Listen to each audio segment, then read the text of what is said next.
ఎవరిని వదలని అవసరం లేదు, అందరిని బెంగ.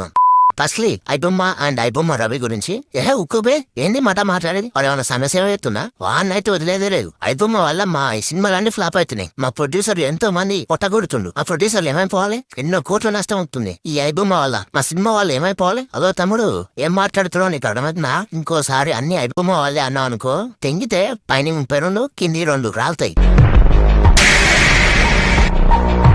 సుల్ల ప్రతోడు ఇదే సొల్లు. ఐబొమ్మ ఐబొమ్మ ఐబొమ్మ అన్నిటికీ ఐబొమ్మే కారణం. కోటు కోటు కోటు కోటు నష్టం అంట. సరే ఓకే, ఐబొమ్మ రవి చేసిన తప్పే, 100కి 1000% తప్పు. కానీ రవి లాంటోడు ఆ తప్పు ఎందుకు చేయాల్సి వచ్చింది? ఎందుకు చేసిండు? చేసేలా ఎవరు చేశారు? ఏం కారణం? అతని టాలెంట్ మంచి ఎందుకు వాడలేకపోయిండు? అలాంటి జరగకుండా ఉండాలంటే ఏం చేయాలి? ఇలాంటివి మాట్లాడు. అంటే అది మీకు పైరసీ ఆపే గుద్దలం లేదు కానీ ఎరుపుగులాగా అరుణం ఒకటే వచ్చు.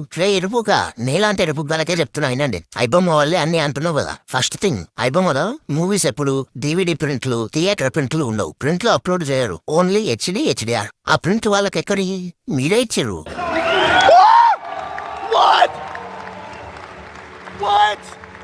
మీరే అంటే మీ దాంట్లో ఎవరో ఒకటి ఇస్తేనే కదా మన దగ్గర దాకా పోయింది. మీరు ఎక్కడో ఒక దగ్గర వాడికి ఛాన్స్ ఇస్తేనే కదా వాడు దిగిపోయింది ప్రింట్.